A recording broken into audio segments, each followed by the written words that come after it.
The prostitute who gave birth to a son and dumped him in a waste bin but lived to regret it. Part 1: A Cry in the Darkness. The night was heavy with rain, the kind that drenched not just the streets but the soul. In the heart of Zuwana, a city that never slept, a lone woman stumbled through the shadows.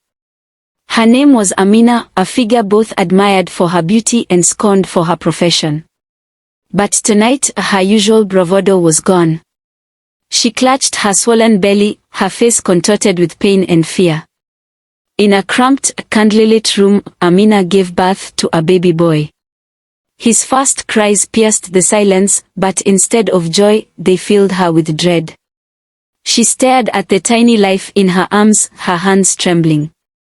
This child was a reminder of everything she wanted to forget, the betrayals, the shame, the choices she was forced to make.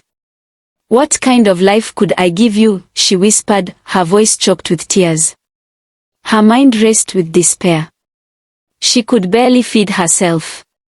What hope did this innocent soul have with her? Before dawn broke, Amina made the decision that would haunt her forever. Wrapping the baby in an old cloth, she carried him through the rain-soaked streets.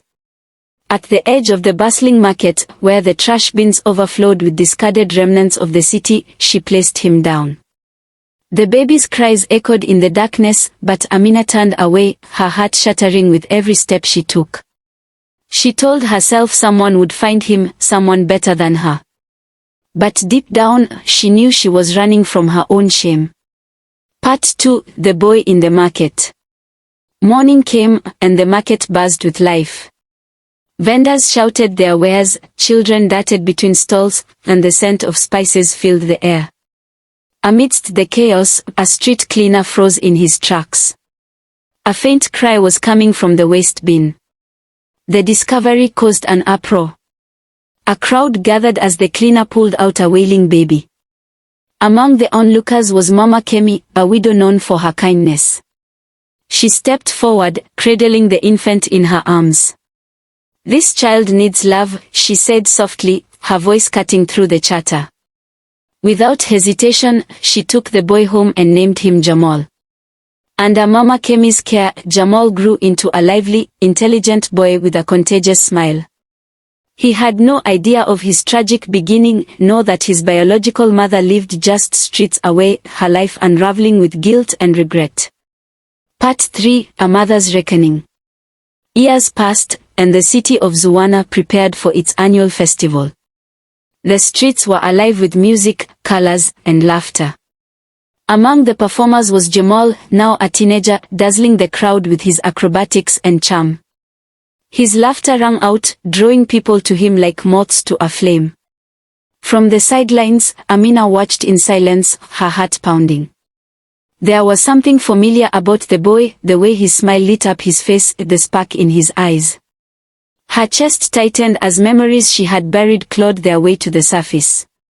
Later, as she wandered through the market, she overheard a conversation that froze her in place. "Did you see Mama Kemi's boy? Such a miracle, that one. Imagine finding him in a trash bin and raising him to be so bright and full of life." Amina's knees buckled. It was him. Her son. Part 4: The Weight of Regret. Driven by a mix of longing and shame, Amina followed Mama Kemi's home. Standing outside the modest house, she wrestled with her emotions.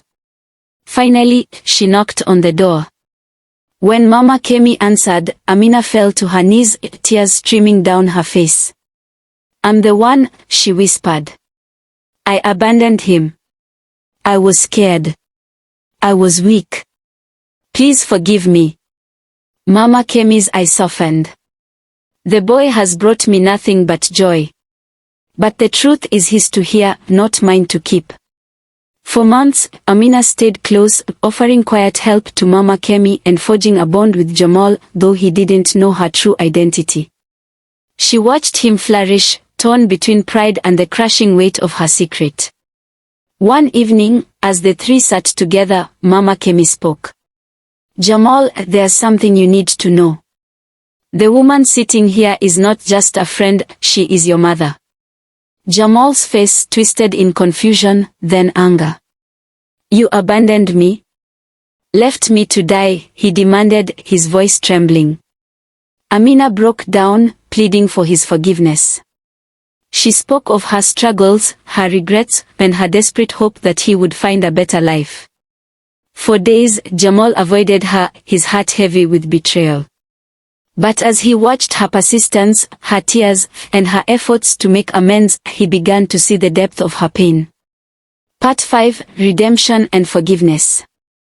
In time, Jamal forgave Amina.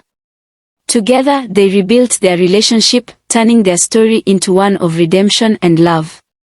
The people of Zuwana marveled at their journey, and their tale became a beacon of hope, a reminder that even the deepest wounds could heal with forgiveness and courage.